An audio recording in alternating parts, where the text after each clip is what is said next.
Sénégal, bonjour. Intéressons-nous tout d'abord à la tribune qui nous renseigne de la tournée économique signée Yangal National Universel Mondial. Bon, Tambambalou et Lambar ou pas, en tout cas, retenons d'après la tribune que le président Macky Sall en personne, en chair et en os, justifie sa tournée à Kaffrine et Kédougou. Mbadou, pour l'instant, le soleil quotidien s'arrête sur une information à savoir à Kaffrine chez Abdoulaye Vilane, et rien que chez Abdoulaye Vilane, on se soigne mieux. L'hôpital régional de Tambacounda va bientôt étraîner une nouvelle maternité et une pédiatrie, indique bien entendu le soleil quotidien. Le quotidien enquête au même moment révèle Covid-19 administration de la deuxième dose d'AstraZeneca. La vérité, la vérité sur un report diable. Pour l'instant, enquête quotidienne nous renseigne que la tutelle rassure autour des inquiétudes pour la deuxième dose de vaccin et parle d'une erreur sur les convocations. On est où là? En tout cas, enquête quotidienne nous livre que selon une étude, les anticorps contre la Covid-19 sont trois fois et demi plus élevés lorsque la deuxième dose est reçue après 12 semaines. Que retenir d'autre autour justement de cette histoire relative au report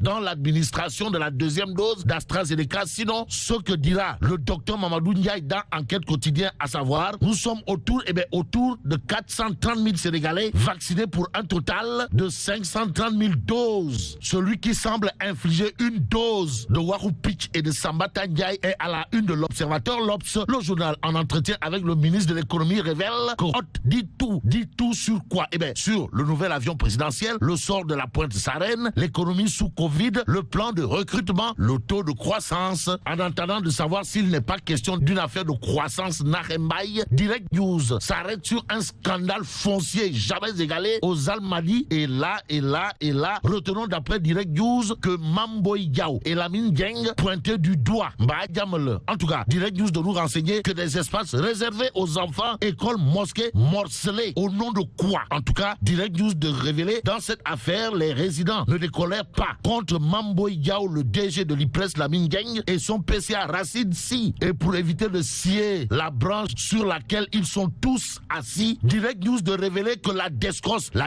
et le président de la République sont interpellés sur cette histoire de scandale foncier aux Almadies, indexant Mamboy Gao et Lamine Dieng. Malheureusement, explique que Direct News, tout se passe sous le silence des autorités, comme si on était dans un pays où on peut tout se permettre. Une minorité de privilégiés s'accapare des terres grâce à leur posture au sein de l'administration. Voilà ce que retient et fait retenir Direct News autour de cette histoire de scandale à la Miroti. En attendant, critique le journal parle de déclassification illégale de certains médicaments en complément alimentaire, histoire de révéler que Ndeketeyo, la douane hausse les prix, et c'est au prix fort.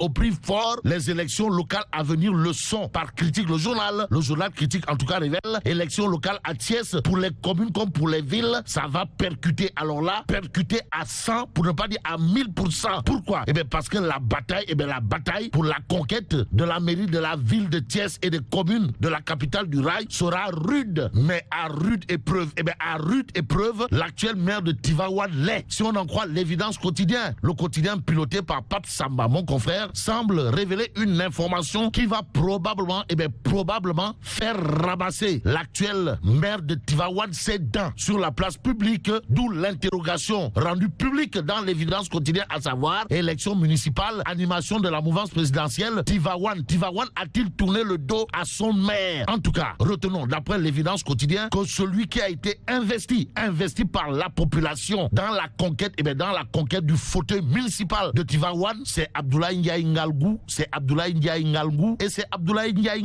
et comme il est dit Chin Bokul Safin ou encore Khayoum 404 Bokul Ngontum Avion, retenons tout simplement et tout bonnement que pour Tivaouane, Abdoulaye Ndiaye Ngalgou, c'est la nouvelle solution au problème de la cité religieuse fondée par Maodo. Et pendant ce temps, l'évidence quotidienne nous amène à la mairie de Ziguinchor, histoire de révéler que Souleymane Ndiaye dévoile ses ambitions. En tout cas, le président du parti S2D, en l'occurrence Souleymane Ndiaye, a dévoilé clairement et nettement ses ambitions lors d'un meeting politique organisé à Ziguinchor pour manifester son désir de représenter la coalition Benno Bokk Yakaar, dont il est membre à part entière pour les échéances locales de 2022. En attendant, passons à Tribune Quotidienne qui revient sur la prise de position concernant le choix des candidats, histoire de révéler que Ndeketeyo Khalifa Sall dément des déments en annonçant travailler pour une coalition de l'opposition. Ça veut dire quoi? Eh bien, ça veut tout simplement et tout bonnement dire d'après la tribune que ceux qui disent que Khalifa Sall a déclaré ne soutenir personne aux prochaines échéances électorales racontent des balivernes, c'est-à-dire fondant des Ngapati Ngololi et Sabarou Pot.